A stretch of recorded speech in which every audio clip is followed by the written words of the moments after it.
தாவேகாஸ் அனில்ஸ் வந்து ஒரு பயங்கரமான ஒரு விஷயத்தை டீல் பண்ணி இந்த விஷயத்த சொல்லலாம். ஒருவேளை இப்போ அண்ணாமலை ரஜினிகாந்தோட இணைஞ்சு ஒரு கட்சி ஓப்பன் பண்ணுறாங்க, அது ஒரு கழகமாகுது அப்படின்னா விஜய் ரசிகர்கள் ஒரு பக்கம், ரஜினி ரசிகர்கள் ஒரு பக்கம். திமுக ஆட்சி வந்துடும், திருப்பி நம்ம மேயரை கண்டினியூ பண்ணிடலாம் அப்படின்னு ஒரு கற்பனை இருந்தாங்க. ஆட்சியும் புட்டுக்குச்சு. அவரே ஸ்டாலினே குளத்துள்ள தோற்று போய் கூப்பிட போய் உட்காந்துருக்காரு. அவரை கொண்டு போயிட்டு வா வா வா சண்டை கேட்டியா, நான் ஏன்டா வரணும் சண்டைக்கு. இப்போ திடீர்னு அவர் வந்து முழுக்க முழுக்க திமுக, முழுக்க முழுக்க தன்னோட மதவாதத்தை பற்றி பேசக்கூடிய நிகழ்வு. உங்கள் குடும்பத்தை நிறைய மாதிரி பேசுவாங்க. அப்போ மட்டும் கண்ணீர் வந்தால் என் குடும்பத்தை இப்படி பேசுவீங்க, என் குடும்பத்தை இப்படி பேசுவீங்களே, சீமான் வந்து பிரச்சனை பண்ணுவோம். இல்லை ரொம்ப கஷ்டப்படுறாருமா உதயநிதி வந்து. நான் வந்து விஜயோட ஃபார்முலாவை கொண்டு வர போகிறேன். பயதவிப்புள் நேயர்களுக்கு வணக்கம். நான் பவித்ரா சேவியர். மூன்றாம் பார்வை நிகழ்ச்சியில் உங்களை மீண்டும் சந்திக்கிறதுல பெரும் மகிழ்ச்சி. அண்ணா வணக்கம். வணக்கம்மா. செய்தித்தாள்களில் இன்னைக்கு என்ன விஷயங்கள்லாம் போகுது அப்படின்னு புரட்டி பார்த்தா, நேற்று ஒரு முக்கியமான சம்பவம், காலையிலேருந்து ஈவினிங் வரைக்கும் அதே தான் போயிட்டு இருந்துச்சு. இவங்க என்ன சொல்கிறாங்க, அவங்க என்ன சொல்கிறாங்க. மேயர் பிரியா அவர்களுடைய அந்த ஸ்கூல் ஓப்பனிங்க்கான ஒரு நிகழ்வு, குத்துவிளக்கேற்றி நல்ல விஷயமா தொடங்க வேண்டிய நிகழ்வு, எம்எல்ஏவே அவங்க அவமதிச்சிட்டாங்க அப்படின்னும் அதற்கு இவங்க ஒரு காரணம் சொல்ல, புரோட்டோகால் இதுதான், புரோட்டோகால் படி அவங்க வந்து ஃபஸ்ட்டு ஐஏஎஸ் தான், அதுக்கப்புறம் தான் எம்எல்ஏ, இதே அமைச்சர் இருந்தால் நான் பண்ண மாட்டேன், அவங்களுக்கு அப்புறம் தான் நான் அப்படின்னு புரோட்டோகால்லாம் பேசுகிறாங்க. அப்படிலாம் புரோட்டோகால் இருக்கா குத்துவிளக்கேற்றுறதுக்கு? ஆமாம், எல்லாமே அதெல்லாம் விடுமா. இந்த அம்மா மேயர் ஆகிட்டு சேகர் பாபு தான் அவங்களுக்கு வழி நடத்திட்டே இருந்தாங்க. எல்லா இடத்துலையும் அவங்க தான் போயிட்டு இருந்தாங்க. நம்ம ஆளுங்க அவரை வச்சு பயங்கரமாக மீம்ஸ் போட்டுலாம் போட ஆரம்பிச்சிட்டாங்க. அதுக்கப்புறம் பார்த்தீங்கன்னா விஜய் அவர்கள் வந்து சிஎம் ஆனோடனே சரி இந்த அம்மா வந்து எப்படியும் மேயர் வந்து வாழ்த்து தெரிவிக்கணும். ஏன்னா ஜெயலலிதா அம்மா ஜெயிச்ச போதே கூட ஸ்டாலின் மேயராக இருக்கும்போது வாழ்த்தெல்லாம் தெரிவித்து அப்புறம் ரிசைன் பண்ணான்னு வைங்களேன். இந்த அம்மா அதுக்கப்புறம் வரவே இல்லை. ஏன் வரலன்னு பார்த்தா கால் அடிபட்டுருச்சு, அதனால் வரல அப்படின்னு சொன்னாங்க. அதுக்கப்புறம் பார்த்தோம், எங்கள் மம்தா பானர்ஜிலாம் கூட கால் அடிபட்டவங்க வீல் சேரில் வந்துட்டு போகிறாங்களே, அது மாதிரி செக்ரட்டரி வீல் சேரில் வந்து வாழ்த்து தெரிவிச்சுட்டு போயிருக்காங்களா, அதுவும் கூட வந்து நீங்கள் தெரிவிக்கலையாமான்னு. அப்புறம் ஏதோ போன வாரம் வந்து ஒரு 10 நாள் முன்னாடி மாநகராட்சி கூடும்போது அந்த ஆணையருக்கு வந்து வரவேற்புலாம் பண்ணாங்களே தவிர விஜயும் பெரிய அளவில் போய் சந்திக்கல அப்படின்னு தான் சொல்லப்படுது இல்லையா.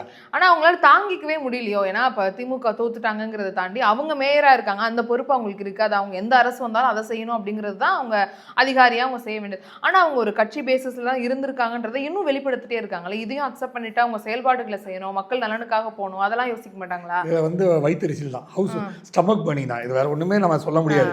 ஏன்னா நம்ம ஒரு எம்எல்ஏ சீட்டு கிடைக்கும்னு எதிர்பார்த்தாங்க. ஓ, மேயர் பிரியா. ஆமாம், அந்த அம்மா வந்து எப்படியாவது ஒரு எம்எல்ஏ சீட்டு வாங்கியே தீர்னு நினச்சிட்டு இதே திருவிக்காதி நகரில் வந்து எபினேஸ்வர் சீட்டாவது நமக்கு தருவாங்க அப்படின்னு கிடைச்சா அது போயிடுச்சு.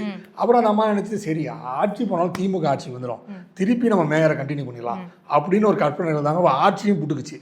ஆட்சி புட்டுக்குன்னா அது ஒரு மேயருக்கும் இப்போ வந்து கிடையாது. நின்னா மேயர் கண்டிப்பாக ஆளுங்கட்சி தான் மேயராக ஜெயிக்க போகுது. ஸோ அதுலேயும் வந்து இப்போது மண்ணள்ளி போட்டாங்க தாவேக்கா.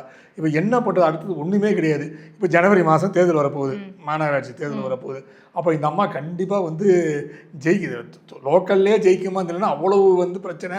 ஏற்கனவே தன்னோட லிப்ஸ்டிக் போட்டு வந்த தன்னோட சக ஊழியரை ஏன் லிப்ஸ்டிக் என்ன விட போட்டு வரேன்னு பிரச்சனை, அவர் தூய்மை பணியாளர்கள் பிரச்சனை, இது இவ்வளோ பிரச்சனைன்னு நம்ம தோற்றுறதுக்கெல்லாம் காரணம். ஸோ இப்போ அந்த அம்மாவுக்கு வயிற்றெரிச்சல், இயலாமை, இதனால் என்ன பண்ணுறதுன்னு தெரியாமல் புரோட்டோகால்லாம் சொல்கிறாங்க. நீங்களே பார்த்துருப்பீங்க பல இடங்களில் திமுக எங்கெல்லாம் புரோட்டோகால் மெயின்டைன் பண்ணாங்க. இல்லை அவங்க எங்கே நின்றுட்டு இருந்தாங்க, அவங்க என்ன செயல்பாடுகள் செஞ்சாங்கன்றதெல்லாம் இப்போ வீடியோவை போட்டுட்டு இருக்காங்க.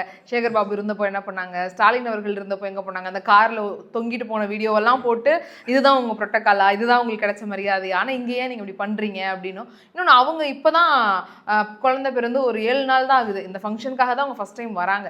அவங்க இதுக்காக வந்து அவங்க ஜென்யூனாக இன்னொரு விஷயம் என்ன சொல்கிறாங்கன்னா, அங்கே போய் சண்டை போடணும்னு எங்களுக்கு விருப்பம் இல்லை, அவங்க இன்சல்ட் பண்ணுறதுக்காக தான் வந்திருக்காங்க, நான் வரேன்னு தெரிஞ்சதுனால தான் வராங்களே, நைட்டு தான் முடிவு பண்ணியிருக்காங்கன்னு அவங்க ப்ரெஸ் மீட்லேயும் சொல்லியிருக்காங்க. ஸோ அவங்க நல்லா ஹேண்டில் பண்ணுறாங்கன்னு நினைக்கிறீங்க பல்லவி? ஆமாம், எனக்கு தெரிஞ்சு வந்து தாவேகாஸ் அனில்ஸ் வந்து ஒரு பயங்கரமான ஒரு விஷயத்தை டீல் பண்ணி இந்த விஷயத்த சொல்லலாம். ஏன்னா வந்து ரொம்ப டிப்ளமேட்டிக்காக அந்த விஷயத்தை அவங்க டீல் பண்ணியிருக்காங்க. செய்தியாளருக்கு எல்லாத்தையும் கூப்பிட்டு பேட்டி தராங்க. வாங்க வாங்க சும்மா தான் இருக்கீங்க, வாங்க வாங்க நீங்கள் தான் ஒரு ஹாட் சப்ஜெக்ட் எடுத்துக்கோங்கன்னு சொன்ன மாதிரி எல்லாத்தையும் கூப்பிட்டு கொடுத்துட்டு இருக்காங்க. இந்த அம்மா வந்து நம்ம தம்பி, நம்ம நண்பர் தம்பி என்னோட பெரியவர் அன்பழகன் நியூஸ் அவனு போய் கேட்டோன்னா இதான் ப்ரோட்டோகால், இதான கேள்வி அப்படி ஓடிக்கிட்டே இருக்காங்க. ஆமாம், அவர் அப்படியும் பார்க்குறாரு போகிறார், ஒன்றுமே இருக்க மாட்டேங்குது.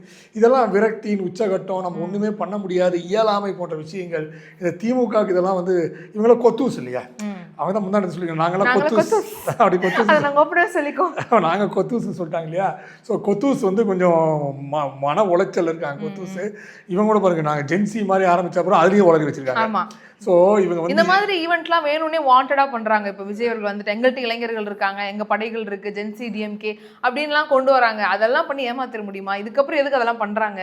இல்லை ரொம்ப கஷ்டப்படுறாருமா உதயநிதி வந்து. நான் வந்து விஜயோட ஃபார்முலாவை கொண்டு வர போகிறேன், அவரோட ஃபார்முலாவை நான் கடைப்பிடிக்க போகிறேன் அப்படிலாம் சொல்லிட்டு இருக்காங்களாம்.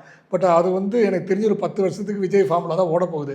நீ என்ன குப்புற அடித்து பல்ட்டி அடித்தாலும் ஒன்றும் நடக்க போகுதில்ல. ஆனால் இந்த விஷயத்தில் நீங்கள் பார்த்தீங்கன்னா இன்னும் பல கோவை மேயர் பார்த்தீங்கன்னா நான் வந்து ஃபோட்டோவே வைக்க மாட்டோம் விஜய் ஃபோட்டோவை. ஆமா, அவங்க ரூம்ல இல்ல அப்படிங்கிற பிரச்சனை சர்ச்சையே வந்துச்சு. ஸோ இப்போ மேயர்ஸ் எல்லாமே வந்து மேயர் லெவலில் போயிட்டாங்க. ஐயோ என்னடா அரசாங்கத்துக்கு எதிராக செய்யற மாதிரி ஆரம்பிச்சிட்டாங்க. அது இப்போ வந்து தாவே காசு வந்து 2-3 மெம்பர் இருக்காங்க போட்டு உள்ள பயங்கரமாக பிரச்சனை பண்ணுறாங்க உள்ள. ஸோ எல்லா மாநகராட்சியும் திமுக இருக்கிறனால அவங்க வந்து அவங்களால ஜீர்ணிக்க முடியாமல் நாங்கள் வந்து விஜய் ஃபோட்டோ வைக்க மாட்டோம்னு சொல்லி பழகும் போது இந்த பிரச்சனை ஆரம்பிக்குது. ஸோ ஏற்கனவே இவங்கெல்லாம் மீம்ஸ் கண்டென்ட் தான். இந்த மீம்ஸ் கண்டென்ட் இன்னும் கொஞ்சம் அதிகமாக கொடுத்துட்டு இருக்காங்க. நம்ம பேச வேண்டியிருக்கு இல்லையா அது. ஆனால் இப்போ அண்ணாமலை வந்து கட்சி ஆரம்பிச்சிருவாரு அப்படின்னு நம்ம எலெக்ஷன் முன்னாடில இருந்து பேசிக்கிட்டு இருக்கோம். அவர் எப்பதான் ஆரம்பிப்பாருன்னு வெயிட் பண்ணுவோம். டெல்லி போயிட்டாரு, பிரதமரை சந்திச்சிட்டாரு, இப்பயாச்சும் ஆரம்பிப்பாரா அப்படிங்கிற ஒரு பதில் அவர் சொன்னார், நல்லா இருக்கும். நீங்க என்ன நினைக்கிறீங்க? அது ஒரு தெளிவான முடிவு நினைக்கிறீங்களா இந்த சிச்சுவேஷனுக்கு? ஏன்னா இப்ப விஜய் அவர்கள் வந்துட்டாரு, எவ்வளவு களம் வந்து ஒரு பெரிய எதிர்மறையா இருக்கு அவருக்கு. பயங்கர ஹார்டா இருக்குமா அந்த களம். இது எப்படி வந்து அண்ணாமலை வந்து சமாளிப்பான்றது மிகப்பெரிய கேள்வி. ஏன்னா கட்சி நடத்துவது சாதாரண விஷயம் இல்லை. ரஜினிகாந்த் அதை பார்த்தா பேக் அடிச்சாரு. ஆமா, ரஜினிகாந்த் வேற போய் சந்திச்சிருக்காரு அண்ணாமலை, பாத்தீங்களா? ரஜினி பார்த்து செஞ்சிருக்காரு. நீ கோவை மாவட்டத்தில் பாத்தீங்கன்னா பல இடத்துல வந்து ரஜினிகாந்த் அண்ணாமலை போஸ்ட் எல்லாம் ஓட்டிருக்காங்க. அவர் வாழ்த்து தெரிவிக்கிற மாதிரி போட்டிருக்காங்க. அவரோட சப்போர்ட்டை கேக்குறாரா இல்ல அவரையும் இன்வால்வ் பண்ணி பண்ண போறாரா? ரஜினி ரசிகர் மன்றமே அடிச்சிட்டு போஸ்ட். ஸோ ரஜினிகாந்த் இவங்களாதான் கிளப்பி விடுறாங்களா? ஏன்னா அன்னைக்கு போய் பார்த்தீங்கன்னா ஸ்டாலினை போய் பார்த்துட்டு வரும்போது ரஜினி வந்து ஜனாதிபதி கேட்டாருனாங்க. அதுக்கப்புறம் வந்து அவர் தான் வந்து கூட்டணி வந்து நீ எடப்பாடியை சிஎம் ஆக்குங்கன்னு சொன்னாருன்னாங்க. அதுக்கப்புறம் ஒரு பேச்சுவார்த்தை நடத்துறாரு, நடுவில் பிரிட்ஜ் மாதிரி இருக்காருன்னு சொன்னாங்க. ஆமா, அது சொன்னாங்க. அதுக்கப்புறம் நான் ஏன் வயிற்றுச்சல் பண்ணோம், நான் ஏன் வந்து மனசு கஷ்டப்படணும், விஜய் வந்து ஜெயிச்சிட்டா நான் வந்து அதுக்கு ஆறுதல் தானே இருக்கணும் அப்படின்லாம் சொன்னார். இன்கேஸ் ஒருவேளை இப்போ அண்ணாமலை ரஜினிகாந்தோட இணைஞ்சு ஒரு கட்சி ஓப்பன் பண்ணுறாங்க, அது ஒரு கழகம் ஆகுது அப்படின்னா விஜய் ரசிகர்கள் ஒரு பக்கம், ரஜினி ரசிகர்கள் ஒரு பக்கம் அப்படின்னு இந்த கட்சி ஃபார்முலா வந்து ரசிகர்கள் ஃபார்முலா இருந்து மாறுமா? அதுக்கெல்லாம் ஆப்ஷன் இருக்குமா? இனிமேல் இருக்குமா? இல்லை, பட் விஜய் ரசிகர்கள் வேற, ரஜினி ரசிகர்கள் வேற. ரஜினி ரசிகர்கள்லாம் இப்போ வந்து முதியோர் இல்லத்துக்கு போயிட்டாங்க, உங்களுக்கே தெரியும். அது இல்லாமல் பார்த்தீங்கன்னா ரஜினி வந்து அந்த சினிமா வரும்போது தான் நான் வந்து வருவேன்னு சொன்னேன். அந்த நிகழ்வு உள்ளாக்கப்பட்டவர் அவர் வந்து நான் அவரை சந்திச்சு ஒரு வாட்டி பேசும்போது அந்த சுனாமி காலத்தில் அவரை போய் பார்த்தோம். அவர் கட்சி ஆரம்பிக்கிறேன்னு சொன்னார். சரி, நாங்கள் ஒரு 4-5 பேர் போய் அவரை பார்த்து நம்மளும் அட்வைஸ் பண்ணுவோமே, வருங்கால சிஎம் ஆகிட்டாருன்னா அவனை பேசுவோமே, அவர்கிட்ட போய் பேசுகிறோம். பேசும்போது நான் அவர்கிட்ட சொல்கிறேன், சார் இது மாதிரி நீங்கள் வந்து எல்லா கட்சியும் சேனல் வச்சுருக்காங்க, நீங்கள் சேனல் ஆரம்பிங்க சார், பேப்பர்லாம் ஆரம்பிக்கணும் சார், நீங்கள்லாம் பண்ணணும் சார். ஏன் எல்லாம் ஐடியா இருக்குது, நல்லா பார்த்துட்ருக்கோம், ஒரு 10 days வெயிட் பண்ணுங்கள், எல்லாம் சரியாயிடும் அப்படின்னாரு. சரி, நம்மளும் நினச்சோம். அதுக்கப்புறம் அவர் கூட சில மூத்த பத்திரிகையாளர்கள், ஆசிரியர்கள் அவங்கெல்லாம் போய் ஒரு இடத்துல சந்தித்தோம், அடையாறில் சந்தித்து ஒரு முன்னாள் மேயர் வீட்டிலேருந்து வைங்க, முன்னாள் துணை மேயர் வீட்டில் வைங்களேன், பேசுகிறோம். பேசும்போது அவங்க பயங்கர மேப்பெல்லாம் போட்டாங்க. அவர் ரத யாத்திரை ஆரம்பிக்கிறாருங்க. அந்த யாத்திரையை வந்து அப்படியே வந்து மீனாட்சி அம்மன் கோயிலில் ஆரம்பித்து கபாலீஸ்வரர் கோயிலில் முடிக்கிறாருங்க. அந்த மேப்பெல்லாம் உட்காந்து காலை 3 மணி வரைக்கும் உட்காந்து பேசிட்டு இருந்தோம்மா. முடிச்சுட்டு அதுக்கப்புறம் கடைசியில் பார்த்தா 10ஆவது நாள் கொரோனா வந்துச்சு, நான் கிளம்புறேன், உங்கள் சகவாசமே வேண்டாம், அண்ணாத்த படம் நடிக்க போயிட்டாரு. அது அப்போ அந்த சூழ்நிலையில் எனக்கு வந்து அண்ணாமலை வந்து ரஜினியோட சாய்ஸாக இருந்துச்சு. மாரிதாஸ் ரஜினியோட சாய்ஸ். நான் சில விஷயங்களுக்கு மாரிதாஸ் கூப்பிடும்போது மாரிதாஸ் அண்ணன் தலைவர் சில விஷயங்கள்லாம் சொல்லியிருக்காரு, அதை செஞ்சுட்டு இருக்கேன், முடிச்சுட்டு வந்துடுவோம் அப்படின்னாரு. ஸோ இவங்கெல்லாம் ஒரு சாய்ஸாக இருந்தாங்க. பட் என்ன வேறு வழி இல்லாமல் எல்லாத்தையும் திருப்பி வந்து பாஜக வந்து இணைஞ்சிட்டாங்க. ஸோ அந்த செயல்பாடு அது போயிடுச்சு. திருப்பி ரஜினி வந்து வாய்ஸ் கொடுத்தா வேலைக்கு ஆகுமான்னு தெரியல. ஏன்னா அப்போ வாய்ஸ் கொடுத்தும் போது நான் நேரடியாக பார்த்தேன், அப்போ நான் ரிப்போர்ட்டில் இருக்கும்போது பார்த்தேன். அப்போ வாய்ஸ் கொடுக்கும் போது அவர் கிட்டத்தட்ட அவர் வீட்டிலேருந்து இங்கே வர்றதுக்கு போது ஒரு 100 கார் புடை சூழ வந்தார். அப்புறம் வந்து அவர் இல்லை நான் ட்ராப் பண்ணுறேன்னு சொல்லும் போது 5 காரில் வந்தார். வந்து இங்கே ராகவேந்திர மண்டபத்தில் இல்லைன்னு ட்ராப் பண்ணார். ஸோ அந்த நிகழ்வு வந்து எந்த அளவுக்கு அவர் ஓகே ஆகும் அப்படிங்கிற நம்ம இது. ஆனா இன்னொரு பக்கம் இன்னொரு கருத்து இருக்குண்ணா. இப்போ பாஜக வந்து அவ்வளோ சீக்கிரம் விட்டுற மாட்டாங்க. ஏன்னா அண்ணாமலைக்கான ஃபேஸ் வேல்யூ அப்படிங்கிறது தமிழகத்தில் இருக்கு, இளைஞர்கள் நிறைய பேர் அவர் பின்னாடி இருக்காங்க. ஸோ அதனால அவர் புதிய கட்சி தொடங்குற அளவுக்கு விட மாட்டாங்க. ஏன்னா அதனால தான் மோடி சந்திச்சிருக்கிறாரு. இன்னொரு பக்கம் நயினா நாகேந்திரனை கூப்பிட்டு பேசியிருக்காங்க. அப்போ அவர்கிட்டயும் ஒரு பேச்சுவார்த்தை நடந்திருக்கும் அப்படின்னு சொல்லப்படுது. அப்போ அவர்கிட்ட இருக்கிற போஸ்டிங்கை எடுத்து திரும்ப அண்ணாமலையே தலைவராக இருக்கட்டும், பாஜகவின் முகமா இருக்கட்டும் அப்படின்னு சொல்லலாம் அப்படின்னு சொல்லிட்டு இருக்காங்க. எனக்கு என்னமோ ஒருவேளை அவங்க பாஜக அவரை சஸ்டெயின் பண்றதுக்காக வேற பதவிகள் கொடுக்கறதுக்கான பேச்சுவார்த்தை நடந்துட்டே பார்த்துக்கிட்டே இருக்குது. அதுக்கான சுமூகமா முடிவு வரலங்கிறனால தான் அவர் பிறந்தநாள் அன்னைக்கு அவர் சொல்ல வேண்டிய விஷயத்த சொல்லாமே விழுந்துட்டாரு அப்படின்னு தோணுது. அது இல்லாமல் நீங்கள் இன்னொரு விஷயம் பார்த்தீங்கன்னா, ரஜினி ரசிகர் ரொம்ப நாளாக வெயிட்டிங்கில் இருக்காங்கம்மா. ஏதாவது தலைவர் அரசியல் கட்சிக்கு வர மாட்டாரா, நம்மளும் ஏதாவது அரசு பதவிக்கு வர மாட்டோமா அப்படின்னு பயங்கரமான வெயிட்டிங் இருக்காங்க. இவ்வளவு நாள் அவரே இல்லைன்னு சொல்லிட்டு இனிமேல் ஒர்க் அவுட் ஆகாது. அதாம்மா, ஒருவேளை அவங்கெல்லாம் வந்து மனசுக்குள்ள ஒருவேளை அண்ணாமலை ரஜினிகாந்த் கூட்டணி அமைச்சு ரஜினிகாந்தோட ஆதரிச்சா நம்ம வந்து இவர் கட்சி ஆரம்பிச்சாருன்னா நமக்கெல்லாம் போஸ்டிங் தருவாங்க. ஏன்னா எல்லாத்துக்கும் போஸ்டிங் தர்றது கஷ்டம். நம்ம ரஜினி ரசிகர்கள் வந்து ஒரு பூத் கமிட்டி லெவல் நம்ம வச்சிருக்கோம். ஸோ நம்ம போஸ்டிங் தருவாங்க. அந்த போஸ்டிங் மூலமா நம்ம வந்து இன்டைரக்டா நம்ம வந்து அரசியல் வாழ்க்கையை நம்ம பூர்த்தி பண்ணிக்கலாம் அப்படின்ற எண்ணம் கூட ரஜினி ரசிகர்கள் இருக்கலாம். எப்ப கடைசி சான்ஸ், இதையும் விட்டு நம்ம வர முடியாது, கண்டிப்பா இதையாவது யூஸ் பண்ணலாம்னு சொல்லி தான் எனக்கு தெரிஞ்சு ரஜினி ரசிகர்கள் போஸ்ட் அடிச்சிருப்பாங்க நான் நினைக்கிறேன். யூடியூபர்ஸ்ன்றது பேரில் வந்து மிக ஆபாசமான நிகழ்வுலாம் நடந்துக்கிட்டு இருக்கு. முக்தார் ஒரு நபர், அவர் நண்பர் தான் எனக்கு, நான் சொல்ல அவர் நபர், அவர் அப்புறம் திருச்சி சூர்யா, இவங்க 2 பேருமே பார்த்தீங்கன்னா பாடி லாங்குவேஜில் வந்து எல்லாத்துலேயுமே வந்து எல்லாத்தையுமே பெண்களோ இல்லை ஒரு தலைவர்களையோ அவங்களாம் ரொம்ப வந்து இழிவு பண்ணுற செயலாக இருக்குது. ஸோ அந்த விஷயத்துக்காக என்ன பண்ணுறாங்கன்னா, தேவையில்லாத, அதாவது தங்க வந்து ஹைப் பண்ணணும் அப்படின்றதுக்காக தேவையில்லாத விஷயங்கள், தலைவர்கள் மீது வந்து அந்த தேவையில்லாத பாலியல் பிரச்சனைகள் இதையெல்லாம் கொண்டு வராங்க. இப்போ அலிஷா அப்துல்லா அவங்க வந்து பைக் ரைடர், அவங்க குழந்தைங்கள்லாம் வர அவர் ரொம்ப ஒரு மாதிரி பேசுகிறாரு, எனக்கு ரொம்ப மன வருத்தமாக இருக்குது அப்படின்னு ரொம்ப கண்ணீர் மல்க பேட்டி கொடுத்துருக்குறாங்க. அதை பார்க்க முடியுது. அவர் ரொம்ப உண்மையாக இருக்கு அவங்க பேசுகிறத பார்க்கும்போது, அழுகும்போது. ஏற்கனவே நிறைய அலிகேஷன்ஸ் வேறு வைக்கப்பட்டிருக்கு 2 பேர் மேலேயுமே. இப்போ அவங்களை அரெஸ்ட் பண்ணியிருக்காங்க திருச்சி. இல்லை, இவர் மட்டும் அப்ஸ்காண்டு நினைக்கிறேன். ஏன்னா அவர் முக்தார் அப்ஸ்காண்டு எனக்கு தெரிஞ்சு இவங்க ஏற்கனவே வந்து எனக்கு தெரிஞ்ச முக்தார் வந்து ராஷ்டிரியில் ஒர்க் பண்ணார். அப்புறம் நவீன் பாலாஜின்னு ஒரு லேகியம் வைத்திருந்தார் ஒருத்தர், ஒரு நாட்டு வைத்தியர், இந்த டிவிலாம் மதியம் 1 மணிக்கு பார்ப்பீங்களா, அவர்கிட்ட ஒரு கேமராமேனாக இருந்தார். அதுக்கப்புறம் திருப்பி ராஷ்டிரிக்கு போனார். அப்புறம் சில பிரச்சனையாச்சு. அப்புறம் மை இண்டியான்னு வேலூரில் போய் அவர் ஆரம்பிச்சுட்டு அப்போ ஆரம்ப காலத்தில் சீமான் வந்து குடும்பத்தை இதே மாதிரி பல்வேறு விஷயங்கள் விமர்சன போது சீமான் வந்து அவர் குடும்பத்தை இது மாதிரி விமர்சிச்சின போது நமக்கு கேட்டார், இது மாதிரி கொஞ்சம் உதவுங்கன்னு. அப்போ நமக்கு கொஞ்சம் உதவணும். இப்போ திடீர்னு அவர் வந்து முழுக்க திமுக, முழுக்க தன்னோட மதவாதத்தை பற்றி பேசக்கூடிய நிகழ்வு, இதுதான் அவர் சேனலில் வச்சுருக்கிறாரு. இப்போ நீங்கள் பார்த்தீங்கன்னா திருப்பி எனக்கு ஒரு 8 நாள் முன்னாடி ஃபோன் பண்ணார். இது மாதிரி எனக்கு வந்து திருவண்ணாமலை நான் ஃபேமிலியோடு போயிட்டு இருந்தேன், ஃபேமிலியை கடத்திட்டாங்க, அப்புறம் என்னை என்கவுண்டர் பண்ண போகிறாங்க, நீங்கள் ஏதாவது பண்ணுங்க தலைவா அப்படின்னாரு. எனக்கு ஒரு பெரிய இன்ட்ரெஸ்ட் இல்லை, ஏன்னா அவரோட இது எனக்கு கொஞ்சம் கொஞ்சமாக டவுன் ஆகிட்டே இருக்கிறோட பெரிய கீழே வந்துச்சு. அதனால் நான் பெருசாக அவர்கிட்ட என்கரேஜ்மெண்ட். பட் அவர் என்ன நினைச்சு உடனே ஸ்டாலினை போய் பார்த்தாரு. முந்தானது ஸ்டாலினை பார்த்துருக்காரு, திருமாவளவனை பார்த்துருக்காரு. அதாவது நான்லாம் உங்களை ஆதரிக்கிறேன், தாவேக்கா என்னை வந்து தாக்குது அப்படின்ற மாதிரி இமேஜ் கொண்டு வராரு. அது எந்த அளவுக்கு திமுக அவரை ஆதரிக்குது, இது போன்ற தவறுகள்லாம் ஏன் வந்து என்டர்டெயின் பண்ணுறாங்கன்னே தெரியல நமக்கு. ஆனால் இப்படி பண்ணுறதன் மூலிமா அவர் வந்து இதுலேருந்து தப்பிச்சிட முடியும்னு நினைக்கிறாரா அப்படிங்கிற ஒரு கேள்வி எனக்கு வருது. என்ன காரணம்னா, இப்போது இவரை அரெஸ்ட் பண்ணிட்டாங்க, அவரை தேடிட்டு இருக்காங்க, காவல்துறை வந்து அதை தேடி கண்டுபிடிச்சி அரெஸ்ட் பண்ணிடுவாங்க, இல்லை அதுக்கான நடவடிக்கைகள் எடுப்பாங்க.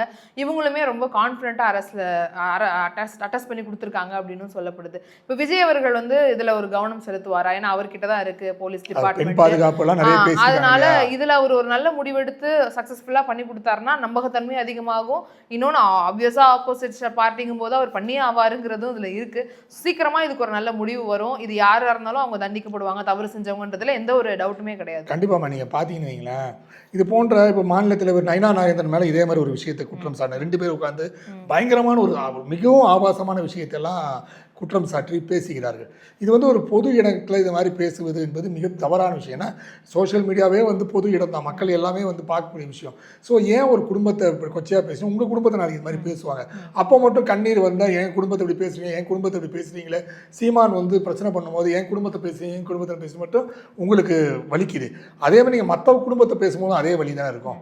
ஸோ நீங்கள் வந்து மற்றவங்களை பற்றி பேசும்போது கொஞ்சம் நாகரிகமாக உங்களோட ரேட்டிங்கு, உங்கள் சப்ஸ்கிரைபரு, உங்களோட வியூவர்ஷிப் ஏறணுன்றதுக்காக மற்றவரை மட்டம் தட்டி பேசாதீங்க. பாவம் அந்த அலிஷாலாம் கண்ணீர் விட்டு அழுகுறாங்க, இது மாதிரி பண்ணுறாங்க, கண்டிப்பாக ஜெயிலில் பண்ணுறாங்க. கண்டிப்பாக அவர் ஜெயிலில் வச்சாதான் இவங்களுக்கான நிகழ்வு அடுத்த கட்டத்துக்கு போகாமல் இருப்பாங்கன்னு நம்ம சொல்லலாம். நம்ம இப்போ இன்னொரு விஷயம் நான் போயிட்டு இருக்கு என்ன பாக்குறீங்க அப்படின்னா, இப்போ எல்லாருமே டிசிஷன் எடுக்கிற பார்ட்டி சம்பந்தப்பட்ட விஷயம்னா கட்சி ஆஃபீஸ்ல வச்சு பண்ணுவாங்க. ஆனா இப்போ விஜய் மேல ஒரு பெரிய விமர்சனம் வந்திருக்கு முதலமைச்சர் மேல.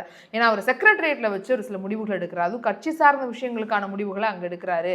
அதாவது இப்போ காங்கிரஸ்க்கு வந்து ஒரு எம்பி பதவி கொடுத்துருக்காங்கல்ல, அதை எங்க கொடுக்கணும், கூட்டணி கட்சி கொடுக்கணுமாங்கிறத அவங்க கட்சி ஆஃபீஸ்ல வச்சு பேசியிருக்கணும். ஆனா இங்க ஆலோசனை பண்ணியிருக்காரு, இது ஒரு கட்சி ஆஃபீஸ் கிடையாது, இது ரொம்ப தப்பு அப்படின்னும். இதுக்கு முன்னாடி 4 பேர் ரிசைன் பண்ணாங்க தெரியுமில்ல, அந்த ஆமா அவங்க ரிசைன் பண்ணிட்டு நேரா ஆதவர்ஜுனால வந்து சபாநாயகர்கிட்ட வந்து லெட்டர் கொடுக்கறதுக்கு மெம்பர்ஷிப் கார்டை போய் நேரா வந்து ஆர்தவர்ஜுன் ஆபீஸ்ல போய் வாங்கினாங்க எங்க செக்ரட்டரியேட்ல.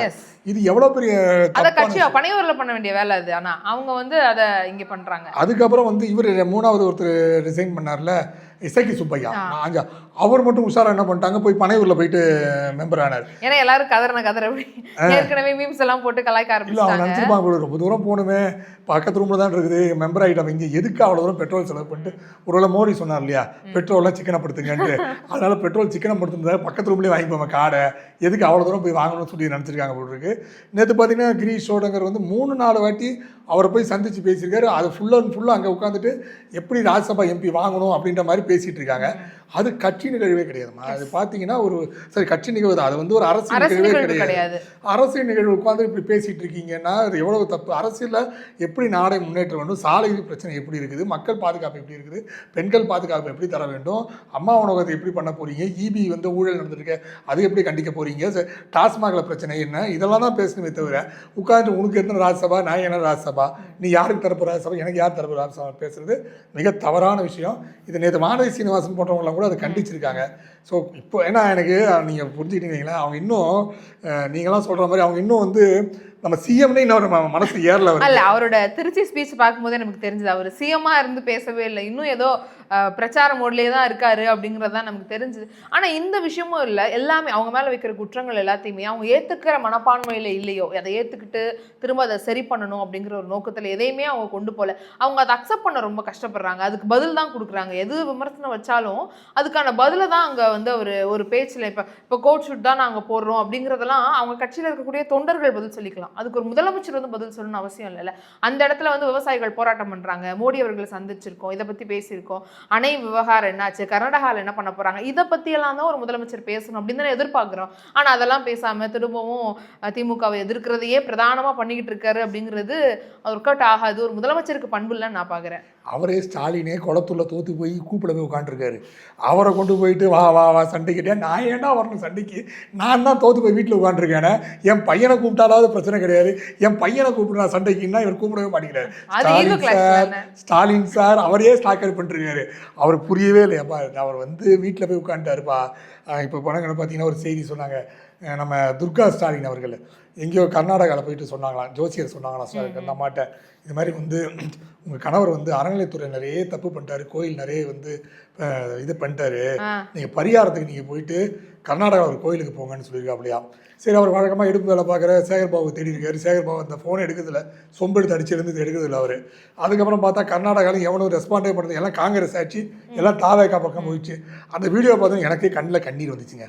கூட்டத்தில் போய் அந்த அம்மா தரிசனம் பண்ணுறாங்க, எவ்வளோ பெரிய அம்மா அந்த அம்மா, துர்கா அம்மா அப்படி ராஜ நடையில எந்த கோயிலுக்கு போனாலும் அவங்களுக்கு தனியா வழி, தனியா அவங்களுக்கான அப்படி வந்து நம்ம அந்த அர்ச்சனை கூடைய வந்து சேகர்பாபு கூட ஒரு 4 பேர் வர, அந்த அம்மா காரில் அந்த புடவை எடுத்து உள்ளே வைக்க, எவ்வளோ பெரிய மகாராணியாக இருந்தீங்க, இப்போ இப்படி ஆகிட்டீங்களேன்னு மனசில் வந்து ரத்தம் கசியுதுமா துர்கா அம்மா பார்க்கும்போது. அதனால் வந்து ஸ்டாலின் சார் நீங்கள் பண்ண பாவம்லாம் எப்படி வந்து திருப்பி அடிக்குது பாருன்னு கேட்குறாங்க. கர்மா ஒர்க்ஸ் அவுட், வேற ஒன்றும் பண்ண முடியாது நம்ம. கண்டிப்பாக நான் இன்னும் நிறைய விஷயங்கள் பேசலாம், தொடர்ந்து வரக்கூடிய விஷயங்கள் எல்லாம் தொடர்ந்து பார்க்கலாம். இவ்வளோ நேரம் பகிர்ந்து கொண்ட விஷயங்கள் எல்லாம் கண்டிப்பாக உங்களுக்கு ரொம்ப யூஸ்ஃபுல்லாக இருக்கும் அப்படின்னு நினைக்கிறேன். உங்களுடைய நண்பர்கள் மற்றும் உறவினர்களுக்கு இந்த மாதிரியான செய்திகள்லாம் தெரியணும் அப்படின்னா ஷேர் பண்ணுங்கள். தொடர்ந்து எங்கள் வீடியோ பார்த்துட்டு இருங்க. வீடியோ பிடிச்சிருக்கு அப்படின்னா லைக் பண்ணுங்கள், பை த வேல சப்ஸ்கிரைப் பண்ணுங்கள். மற்றும் ஒரு வீடியோவில் உங்களை சந்திக்கிறேன். நன்றி, வணக்கம்.